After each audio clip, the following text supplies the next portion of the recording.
두아디라 동남쪽으로 약 50km 떨어져 있는 곳에 병풍처럼 둘러싸인 난공불락의 도성 사대라고 하는 고대 도시가 있습니다. 사대는 도시가 위치하고 있는 지리적인 안정성과 그 도시를 중심으로 뻗어가는 교통망은 소아시아에서 가장 부자들의 도시로 만들어 놓았습니다. 도로망은 북쪽으로는 두아디라를 거쳐서 버가모에 이르는 길, 그리고 서쪽으로는 서머나로 향하는 길, 동쪽에는 부르기아로 통하는 길, 동남쪽에는 빌라델피아로 향하는 길, 그리고 서남쪽에서 에베소로 통하는 길이 열려있는 사통팔달의 도로망이 갖춰져 있는 도시가 사대라고 하는 도시입니다. 이런 교통의 중심지인 사대는 물자 교역과 부를 축적을 하기에 요긴한 도시가 되었습니다. 뿐만 아니라 사대는 투몰로스 산에서 흘러내리는 그 시내는 팍탈루스 강은 많은 양의 사금을 싣고 오므로 자연 조건마저 사대를 풍요의 도시로 만들어 주었습니다. 고대 히랍의 역사가 헤로도투스는 사대를 끼고 있는 시내는 황금천으로 이곳에서 크로에수스 왕은 사금을 채취하여 역사상 가장 부유한 왕이 되었으며 인류 최초로 금화를 만드는 사용한 그런 왕국이 되었다라고 헤로도투스는 그렇게 말합니다. 이처럼 사대는 소아시아에서 물질적인 풍요를 누렸으며 고대의 가장 화려한 도시요 리디아 왕국의 수도였습니다. 거기에다 사대 사람들은 키벨레라고 하는 여신을 주신으로 섬겼는데 사도에 위치한 키벨레 신전은 에베소에 있는 아테미 신전과 그 규모가 맞먹었다고 합니다. 그리고 신전에서 바쳐진 우상의 제물, 제사가 끝나면은 이 신전에서 제사를 담당했던 여사제들과의 음란한 행위, 이것은 사대의 도덕적 분위기를 알려주고 있는 모습입니다. 이러한 고대 도시에 예수 그리스도의 복음이 증거되어서 하나님의 교회가 세워졌습니다. 그러나 사대교회는 물질적인 풍요와 지리적인 우월성을 가졌음에도 우상숭배의 죄에서 벗어나지 못하고 주님께 책망을 듣는 교회가 되고 말았습니다. 말하자면은 잠에서 깨어나지 못하는 교회, 살았다고 하는 이름을 가지고 있으나 실상은 죽어버린 교회의 모습이 된 것입니다. 이 시간 소아시아의 5번째로 등장을 하고 있는 교회, 사대교회라고 하는 제목으로 요한계시록 강해 계속하고자 합니다. 첫째로 사대교회의 실상입니다. 3장 1절을 보면은 사대교회의 사자에게 편지하기를 하나님의 7 영과 7 별을 가지신 네가 가라사대 내가 네 행위를 아노니 네가 살았다는 이름은 가졌으나 죽은 자로다. 또 2절의 후반부에 내 하나님 앞에 내 행위에 온전한 것을 찾지 못하였노라 라고 기록합니다. 부활하신 주님께서는 사대교회의 하나님의 7 영과 7 별을 가지고 계신 분으로 나타났습니다. 여기 하나님의 7 영은 성령을 가리키는 말이고 7 별은 소아시아의 7 교회, 곧 교회의 사자들을 가리키고 있습니다. 말하자면 주님께서 성령과 교회와 사자를 가지고 계신 분, 모두가 다 자신으로부터 출처가 가지고 있는 성령이 주님으로부터 출발을 했고 교회도 교회의 사자들도 주님으로부터 시작을 하신 그분으로 사대교회에 나타나고 있습니다. 그 주님께서 말씀하십니다. 내가 네 행위를 아노니 살았다 하는 이름은 가졌으나 죽은 자로다. 내 하나님 앞에 내 행위에 온전한 것을 찾지 못했다. 알고 계시는 주님의 음성입니다. 그렇다면 주님의 이 말이 담고 있는 의미는 무엇인가? 사대교회는 생활 수준이 높은 곳에 위치하였으니 교회 재정도 풍성했을 것입니다. 교회는 자립을 하였고 건물과 비품도 화려했을 것입니다. 저들의 예배는 저들의 생활 수준이 말하듯이 문화적이었고 장엄하게 집행되었을 것입니다. 이러한 문화적 수준에 따라서 사대의 수많은 부유층의 사람들이 교회 안으로 몰려들었습니다. 저들은 아름다운 예배 의식들과 세상에 뒤지지 않는 문화, 그리고 교회의 조직들은 사대교회를 성황으로 만들어 놓았습니다. 제가 오래전에 사대교회를 방문을 한 적이 있었는데 그 주변에 평풍처럼 사면이 둘러쳐 있는 그 산 가운데 형성이 되어 있는 도시인데 그 교회의 기둥이 이거보다도 이 아름드리보다도 더 큽니다. 부자들의 도시인 교회에 성도들의 연보를 통하여서 사람이 안을 수도 없는 큰 기둥을 가지고 있는 교회를 저들은 세웠습니다. 이웃한 교회들로부터 부러움을 사는 교회가 되었습니다. 오늘날 우리 서울 시내에 부러워하는 그런 교회들이 있는 것처럼 말이지요. 많은 성도들로부터 참 멋진 교회다. 저런 교회의 장로들, 저런 교회의 권사들은 어떤 분일까? 살아있는 교회라고 하는 별명과 칭찬을 받고 있는 사대교회였습니다. 그러나 주님이 보시기에는 달랐습니다. 주님이 보실 때는 살았다고 하는 이름을 가졌으나 죽은 교회였습니다. 말하자면은 경건의 모양은 가지고 있지만은 능력은 없었다는 말입니다. 영적인 생명력이 없는 교회가 되고 말았다는 것입니다. 주님의 지적대로 그들의 행위는 하나님 앞에 완전한 것이 하나도 없는 교회가 되고 만 것입니다. 그 옷은 세상의 탕위에 더럽혀져 버렸고 겉모습은 화려한 교회였지만은 내용이 없는 교회, 겉모양은 웅장한 교회였지만은 영적으로는 메말라버린 죽은 교회가 되었다고 하는 주님의 진단입니다. 그래서 주님으로부터 사대교회를 향하여서 주님이 입을 열자마자 책망부터 시작을 하고 있습니다. 너희는 주변에 있는 사람들로 교회와 사람 성도들로부터 부러움을 사는 살았다고 하는 이름은 가진 교회였으나 내가 볼 때 너희는 죽었다. 주님의 준엄한 심판 선언입니다. 그렇다면 사대교회가 살았다고 하는 이름은 가지고 있지만은 실상은 죽어버린 교회가 된 이유가 무엇이었을까? 그것은 교회의 세속화 때문입니다. 사대는 소아시아에서 가장 오래된 도시 중에 하나였고 교역과 상업의 중심지였습니다. 양틀의 염색과 교통의 중심지였고 사통팔달한 도로망을 가지고 있었고 사방에서 돈이 이곳으로 몰려드는 도시였습니다. 거기에다가 천년의 자연의 조건으로 사금까지 강에 흘러내려오는 인류 문명 최초로 금화를 만들어서 사용을 했던 도시가 바로 리디아 왕국의 사대라고 하는 도시입니다. 그러니 많은 돈이 있는 곳에 사치가 심하게 되고 사치가 있는 곳에 그 다음에 가는 곳은 부도덕함이 따라가는 것이기 때문입니다. 더구나 이 도시가 섬겼던 주신이었던 카벨레는 부도덕하고 음탕한 여신이었습니다. 그 영향은 온 도시에 만연이 되고 만 것입니다. 뿐만 아니라 사대는 천연 요새를 자랑을 하는 도시의 모양처럼 전후 좌우에 아무런 장애나 위험이 없었습니다.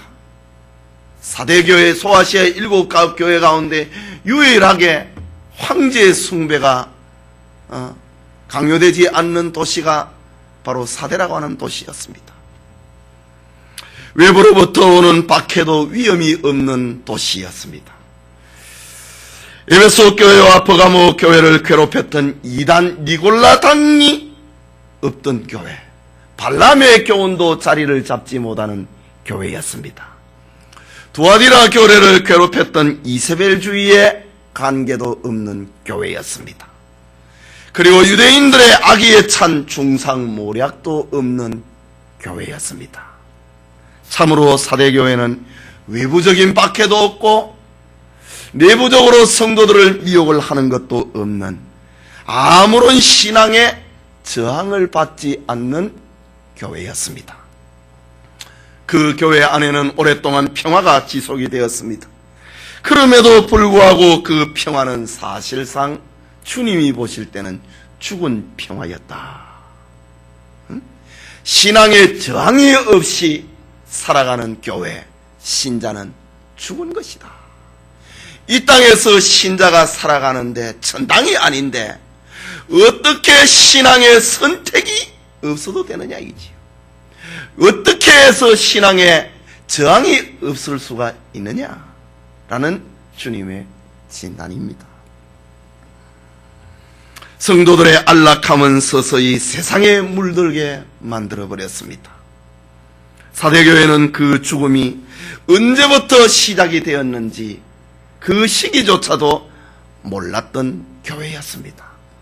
세속에 오염이 되어 있는 교회는 아무런 존재의 의미도 영향력도 끼칠 수가 없기 때문입니다. 제가 며칠 전에 글을 하나 본 적이 있습니다.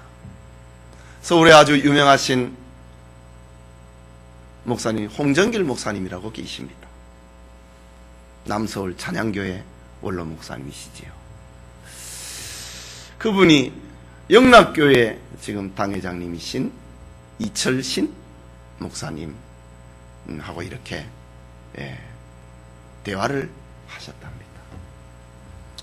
얼마 전에 영화가 제작이 되었는데 한경직 목사님에 대한 영화가 제작이 돼서 이 서울 시내에 이렇게 성령이 된 적이 있었습니다. 한 몇 개월 됐습니다.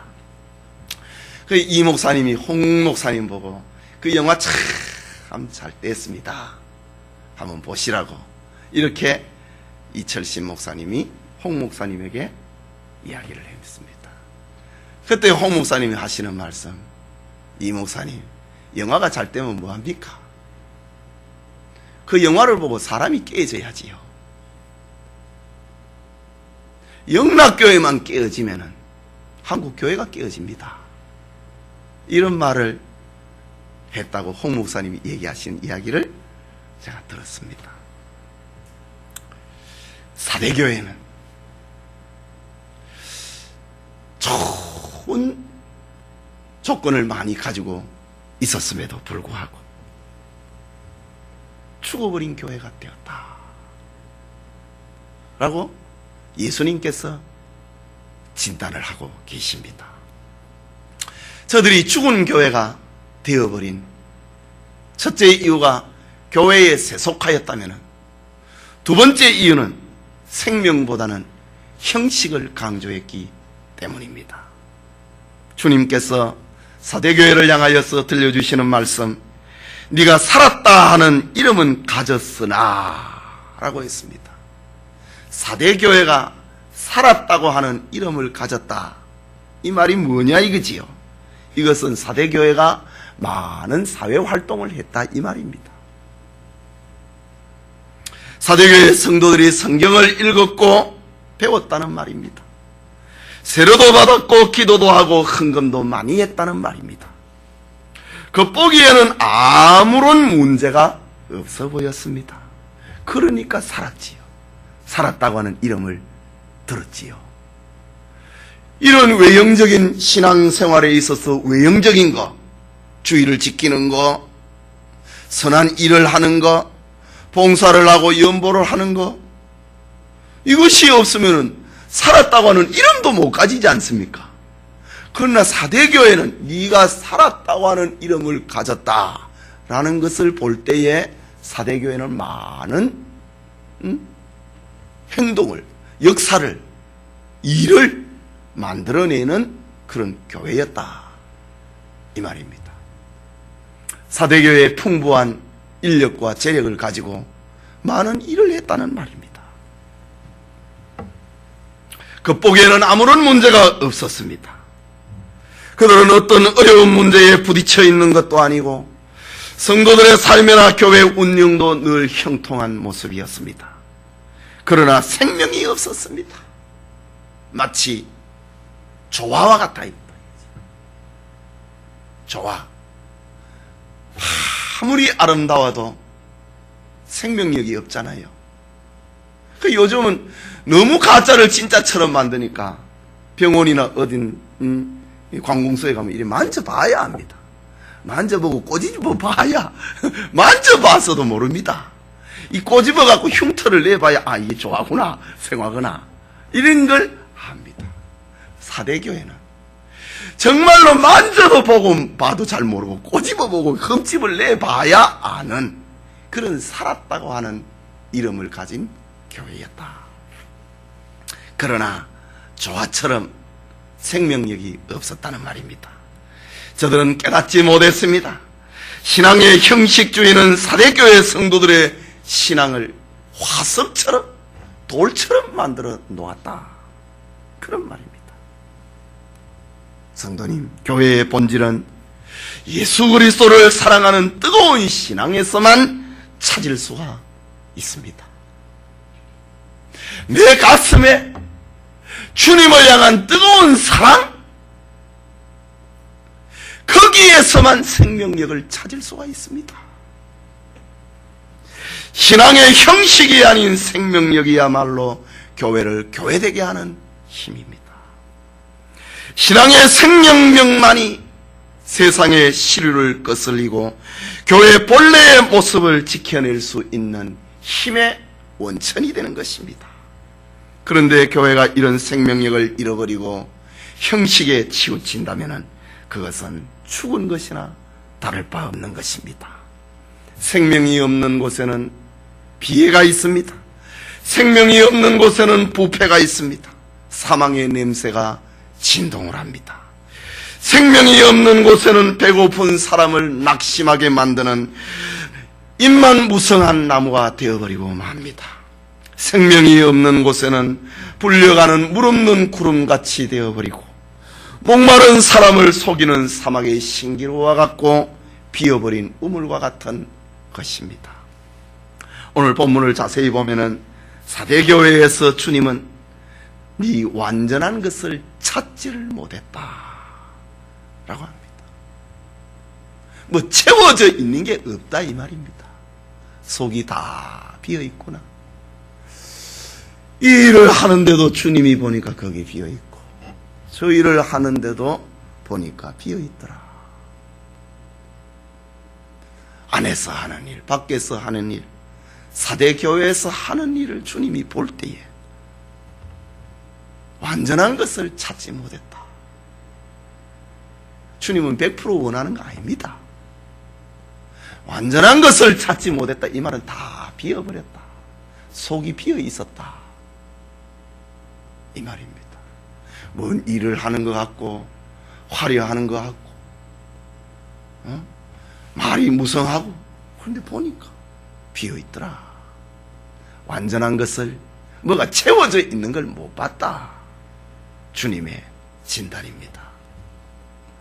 사대교회는 웅장한 예배도 있었고 헌금도 하고 선한 사업도 많이 했습니다.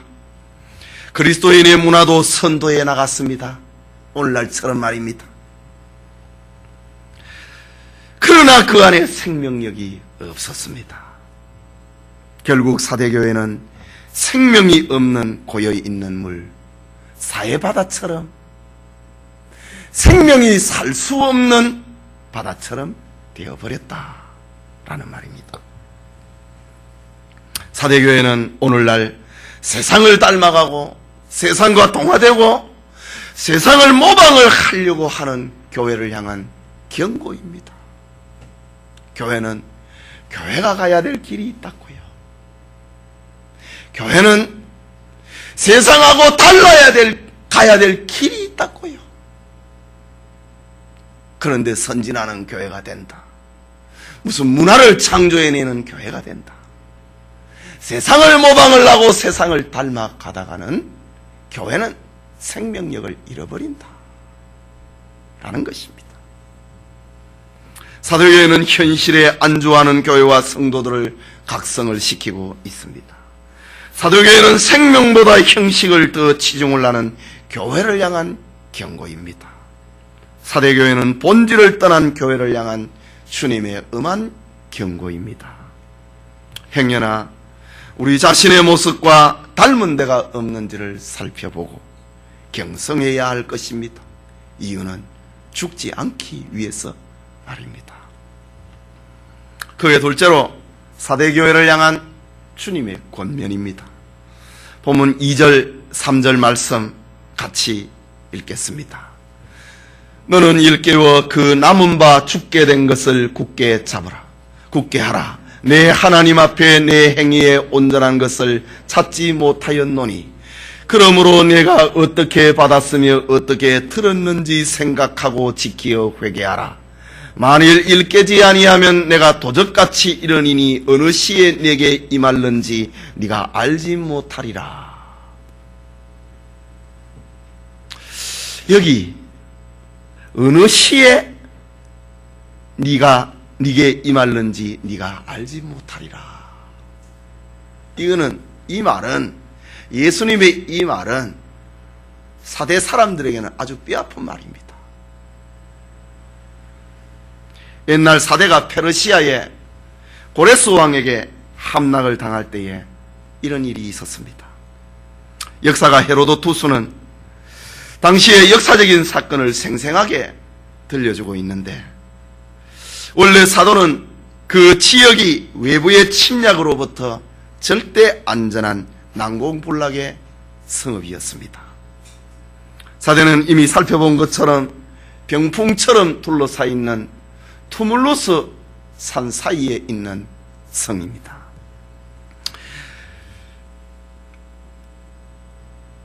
그 산에는 좁은 암석이 능선처럼 뻗어 있고 사대의 성벽은 그 능선 위에 축조가 되어 있습니다. 그래서 사대는 모든 공격자들을 깔보는 듯한 위풍당당한 모습으로 서 있는 성체입니다.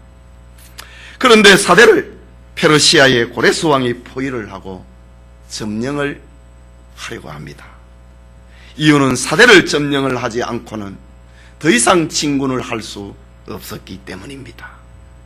그러나 고레스의 군대는 도무지 사대의 성벽을 기어 올라갈 엄두를 내지 못합니다.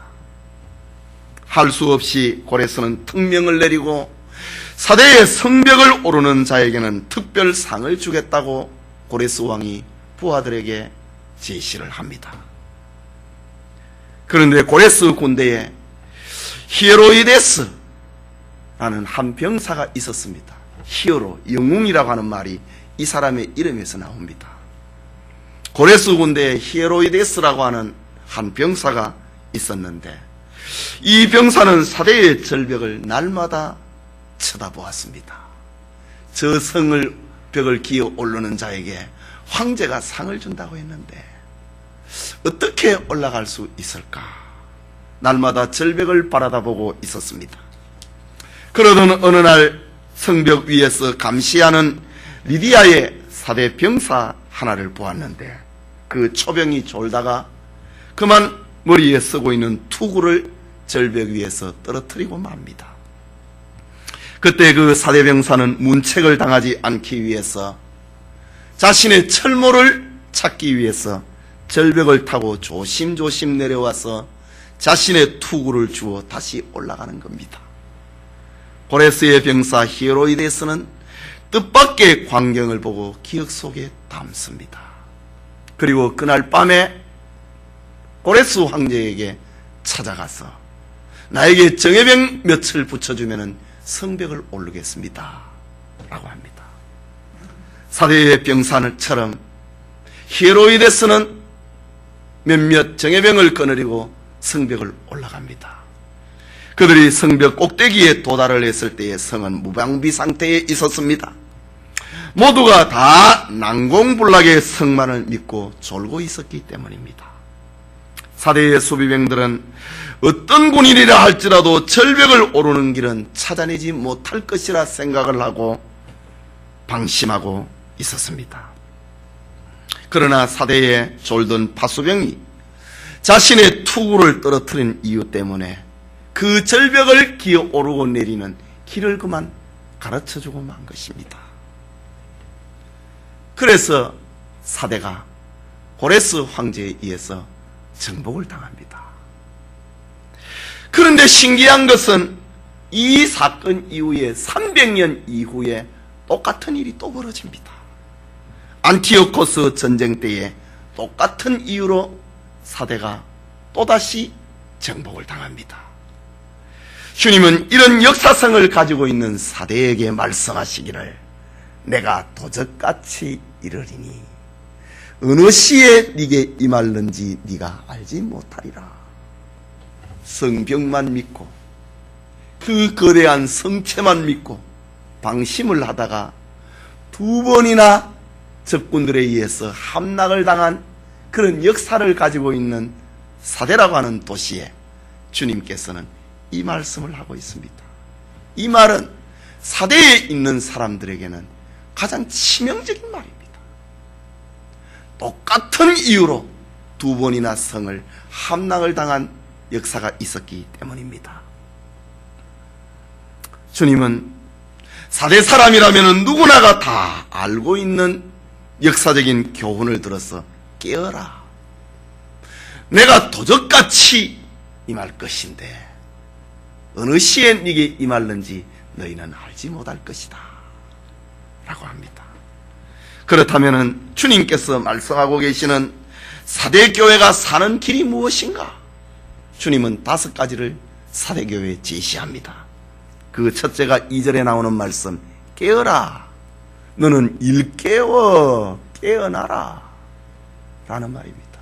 성경만 믿고 우리는 다른 교회처럼 황제 숭배에 박해도 없는 교회요, 다른 교회처럼 재정적인 고통도 없는 교회요, 언제나 평안하고 화평한 교회, 이단도 들어오지 않는 교회, 정말 태평성대와 같은 그런 교회였는데, 그러나 이 일로 인하여서 사대교회는 자고 있었다 라는 말입니다. 사대교회가 사는 길은 깨어나는 것이다 라는 겁니다. 이것은 잠을 자다가 일어나는 것을 말합니다.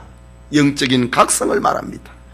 교회가 새로워지는 방법은 영적 각성이 없이는 불가능하기 때문입니다. 신앙생활을 오래 한 사람일수록 사대교회 성도들처럼 타성에 빠지기 쉽고 형식주의에 빠지기 쉽습니다. 이런 때에 깨어있는 사람만이 살 수가 있고 새로울 수가 있는 것입니다.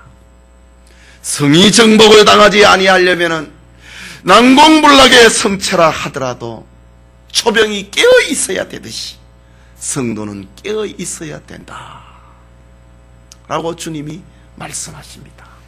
둘째는 굳게 하라는 것입니다. 무엇을 굳게 하라고 하는 말입니까? 그 남은 바 죽게 된 것을 굳게 하라. 다 죽어가고 그 촛불이 그 힘을 다해가지고 마지막 불꽃이 시들어가는 그런 모습입니다. 그 남은 바 죽게 된 것을 굳게 하라. 주님의 말입니다. 금방 꺼질 듯한 가물가물거리는 등불을 불이 꺼지지 않도록 보호를 해라 이 말입니다. 이것은 사대교회의 신앙이 지금 위기에 처해 있다고 하는 주님의 말씀입니다.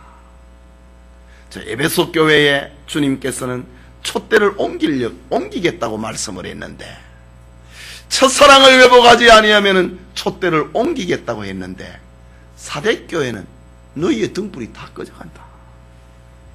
그 불을 살리지 아니하면 너가 죽는다. 위기성을 알려주고 있는 주의 말씀입니다. 셋째는 생각하라 합니다. 3절에 그러므로 네가 어떻게 받았으며 어떻게 들었는지 생각하오. 이 말은 기억을 하라고 하는 말입니다. 현재 명령형입니다. 계속적인 기억을 두고 하는 말입니다. 잊어버리지 않는 것을 두고 하는 말입니다. 처음 믿을 때의 그 감격, 그 열심을 기억을 해라. 그리고 그거를 생각을 해라. 이제 옛날에는 좋았는데 그런 말 하지 말고 옛날에 좋았던 거 그거를 생각을 하고 그 불씨를 살려내라. 그것이 사대교회가 사는 길이다 라고 합니다. 처음 믿었을 때의 감격, 그 열심, 처음 믿었을 때의 그 순수한 그 정성을 기억을 하라 라는 말입니다. 그리고 넷째는 계속해서 3절에 지키라. 다 동사입니다. 지금 동사를 찾고 있습니다. 네가 어떻게 받았으며 어떻게 들었는지 생각을 하고, 그리고 그거를 과거의 사건으로 묻어두지 말고 그것을 생각을 했으면 네 것으로 만들어내라 이 말입니다. 내가 젊었을 때는 예수 잘 믿었는데 그거 생각만 하지 말고 그것을 지금 너의 신앙으로 지켜내라. 그것이 너가 사는 길이다. 한순간도 방심을 하지 말고 초병이 성을 지켜내듯이 지켜내라 라는 말입니다. 이것은 사대 사람들에게 경각성을 일으키는 말입니다. 역사적으로 사대는 2번이나 함락이 된 경험이 있었기 때문입니다. 난공불락의 요새였기 때문에 사대의 사람들은 아무도 이 성은 함락될 수 없다고 생각을 했습니다. 외부로부터 박해도 없지요. 또 내적으로 일어나는 이단도 없지요. 그러니까 걱정할 것이 없는 교회였다 이지요. 그게 죽는다 이 말입니다. 걱정할 것이 없는 교회, 그것이 사대교회다. 어떤 지상의 교회가 걱정이 없을 수가 있느냐 이거지. 끊임없이 죄와 싸워야 되고 내 육신과 싸워야 되는데 어떤 지상에 있는 교회가 걱정이 없을 수 있느냐? 걱정이 없다. 고린도 교회 바울의 편지, 네가 선줄로 생각하면 넘어질까 조심하라. 사대교회를 향한 주님의 말씀입니다. 우리는 넘어지지 않는 교회다. 우리는 넘어지지 않는 성체다. 그러다가 사대가 2번이나 함락을 당했듯이 교회도 똑같다 이 말입니다. 교회도 걱정이 없는 교회다. 그러는 순간에 넘어진다.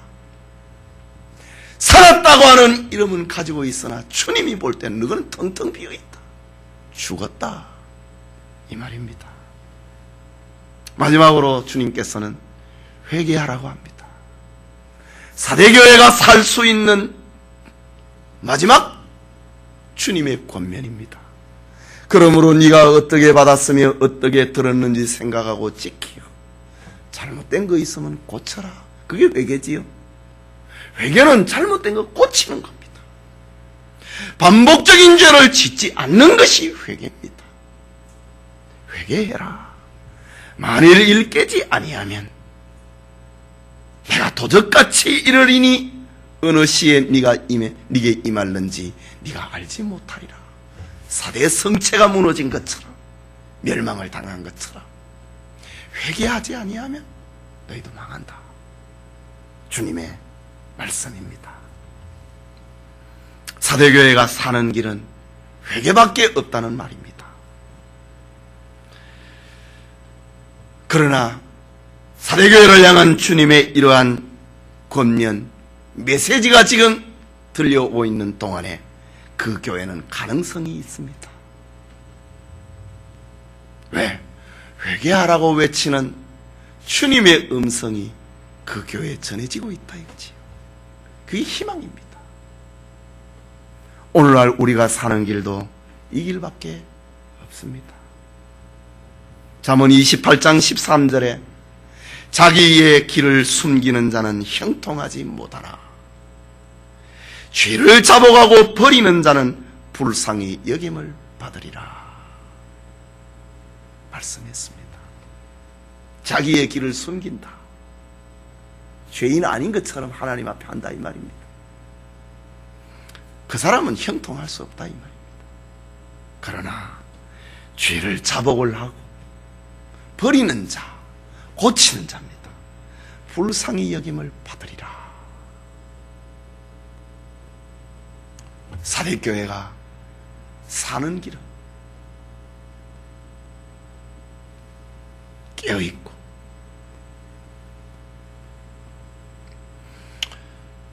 마지막 남은 것을 굳게 잡고 생각하고 지키고 회개하는 것, 이것이 너희들이 사는 길이다. 주님께서는 사대교회가 사는 길을 5가지를 알려주었습니다.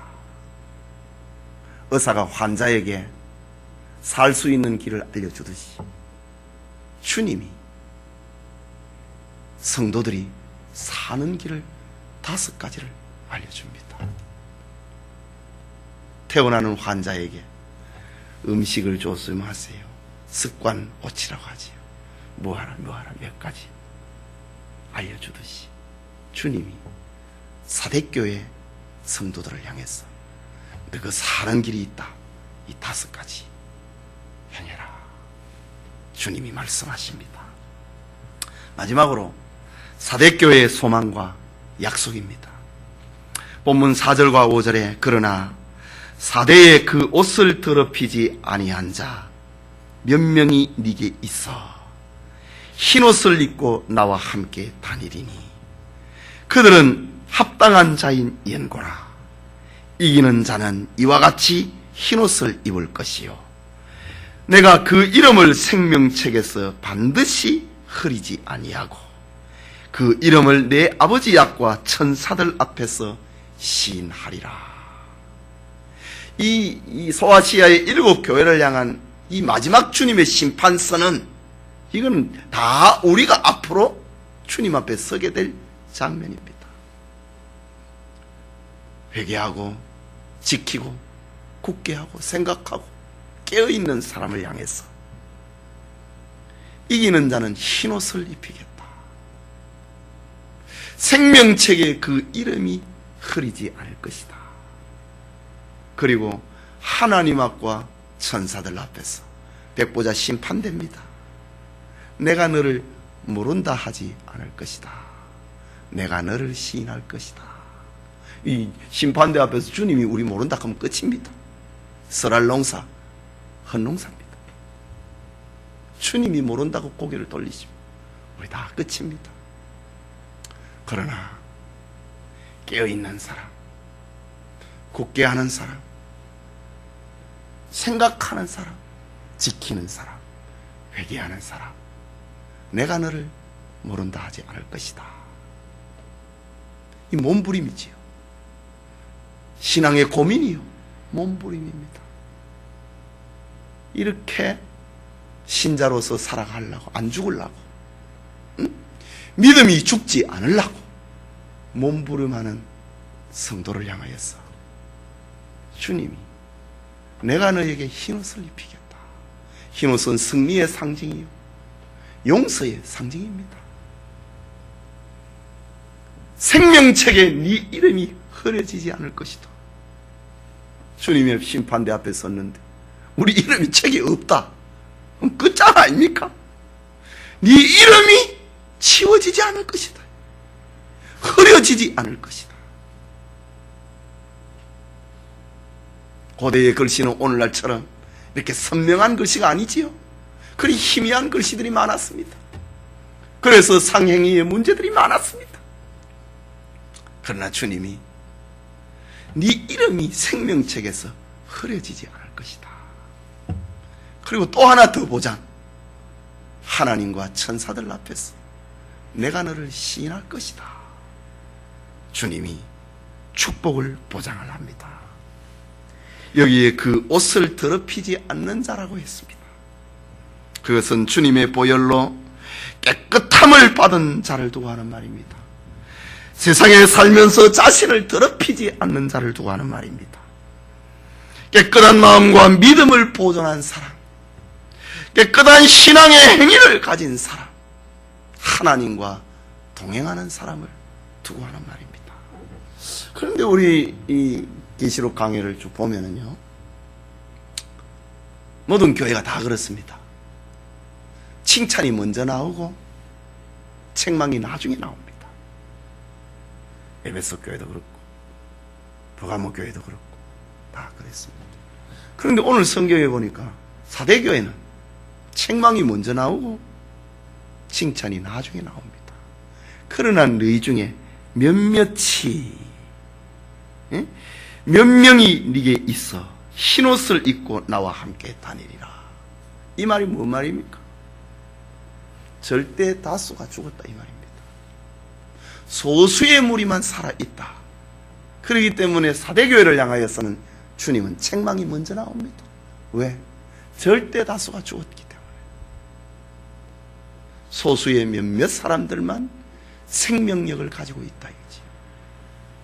그래서 사대교회를 향한 편지는 책망이 먼저 나오고 칭찬이 나중에 나옵니다.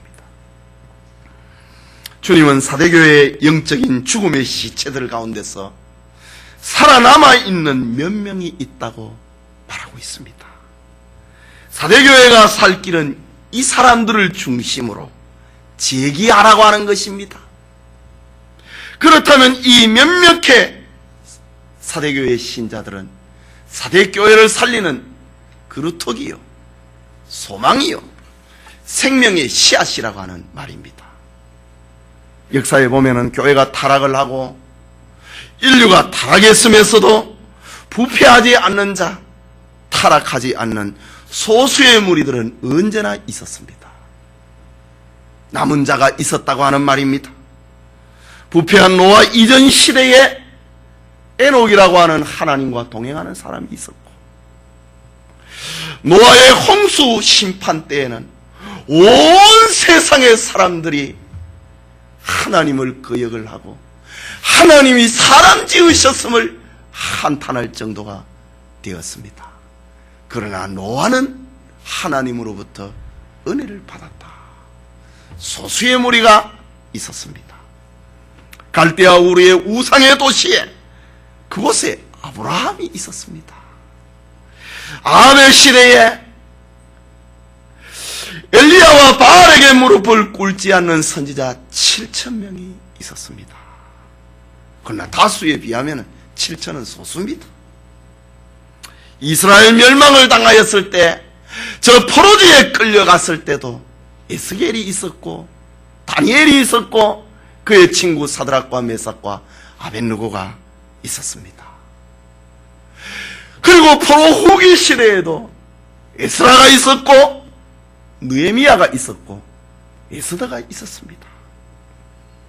이런 남은 사람들을 중심으로 해서 하나님의 나라 운동을 전개를 합니다.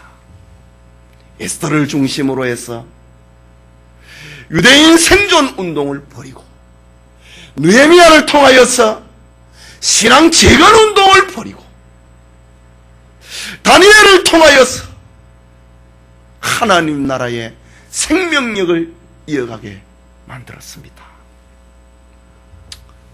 중세기에 1000년 동안에도 로마 카톨릭이 절대 다수의 권력을 가지고 부패한 교회를 만들었지만은 저 영국에 위클리프가 있었습니다. 보헤미아에는 후스라고 하는 개혁자가 있었습니다. 이탈리아는 사보나놀라라고 하는 개혁자가 있었고, 프랑스에는 왈도파라고 하는 개혁자들이 있었습니다. 하나님이 저들을 남겨놓았다. 저들을 통하여서 진리운동을 벌였습니다.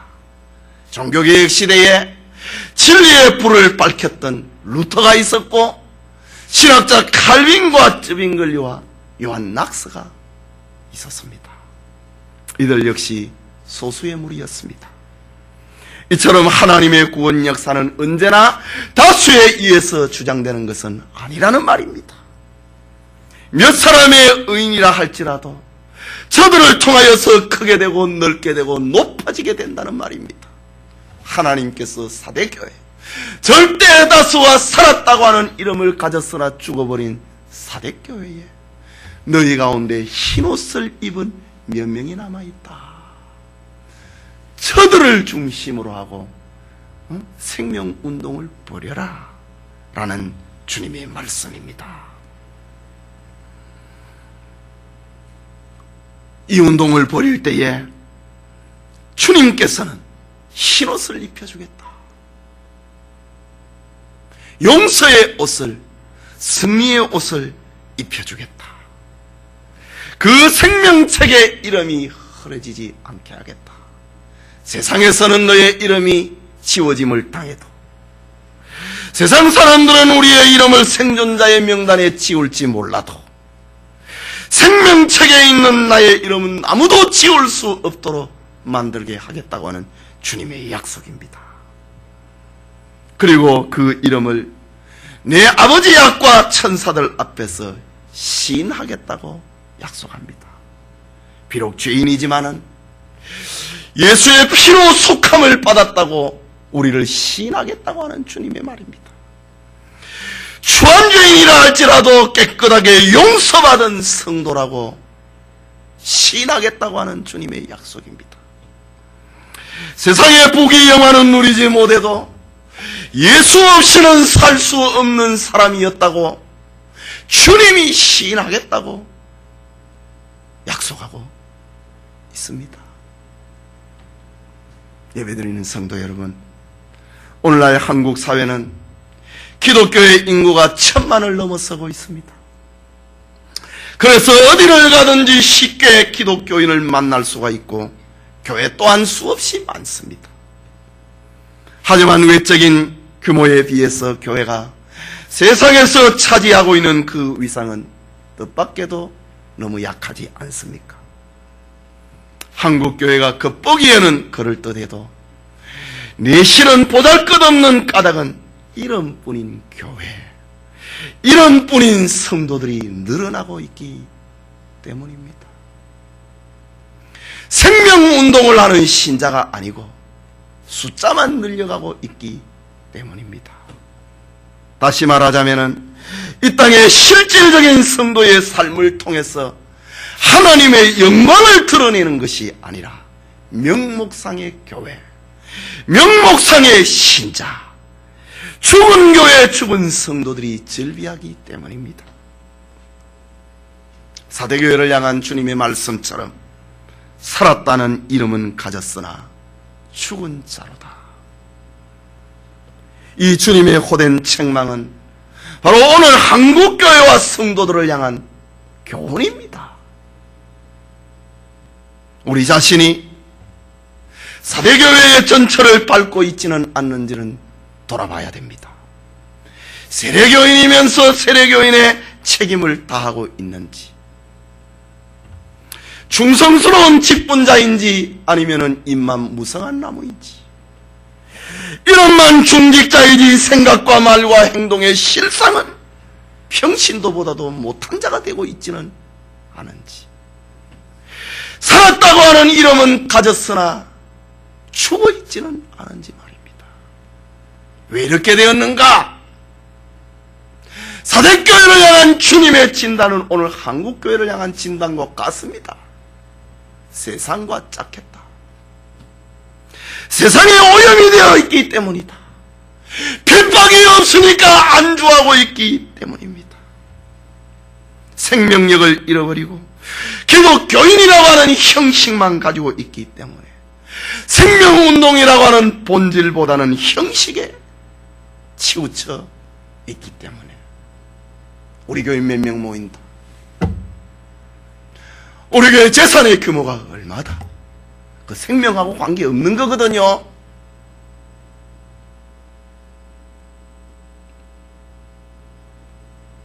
주님 앞에 많이 모이는 건 뭔 관계가 있습니까?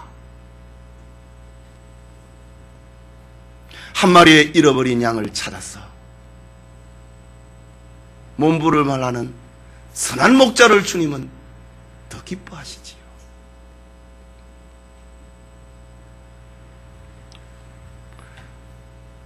제가 오래전에 경양교회에서 사역을 하기 전에 조그마한 교회에서 신앙생활을 한 적이 있었습니다. 참 그 교회 목사님이 브라질에 선교사로 가셨어요. 옛날에 우리 교회 한번 오셨지요. 교회 부흥은 잘 안 돼요. 뭐 좀 모였다 하면 우르르 무너지고 모였다. 그랬습니다. 그러나 그분에게 제가 참 받은 은혜가 하나 있습니다.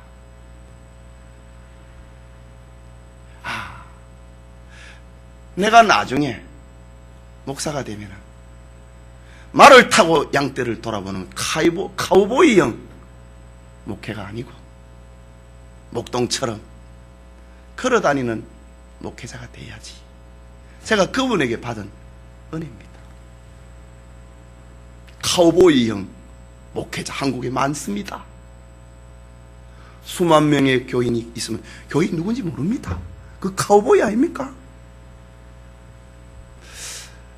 제가 브라질에 가신 그 선교사님 앞에 딱 받은 은혜는 그겁니다. 내가 나중에 목사가 되면 말을 타고 막 달리니까 양이 병들었는지 뭐니 모른다 이거지. 카우보이형 목사가 아니라 목동처럼 걸어다니면서 병들었는지를 살펴보는 그런 목사가 돼야지. 제가 그분 목사님한테서 받은 은혜입니다.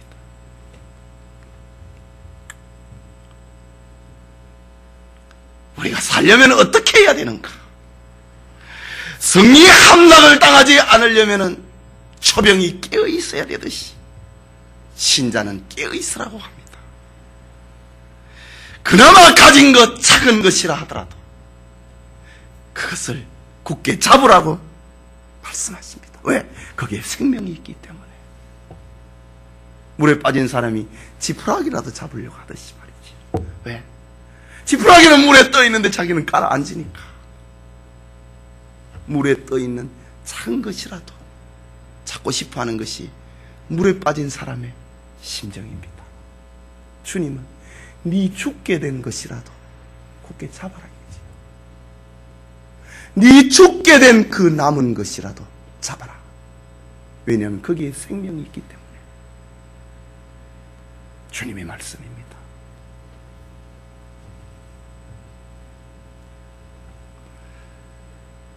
그리고 네가 어떻게 받았으며 어떻게 들었는지를 생각해라.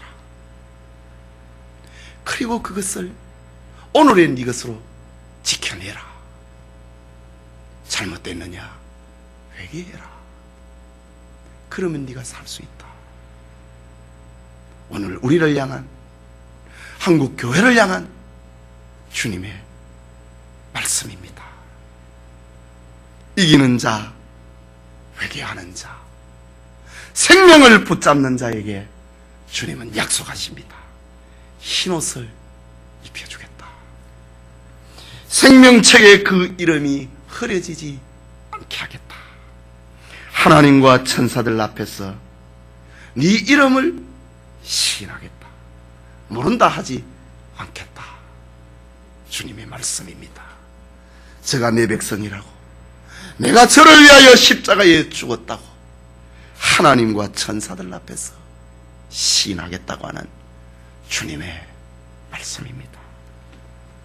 성령이 교회들에게 하시는 말씀을 듣는 축복이 우리 영천교회와 함께하기를 소원합니다.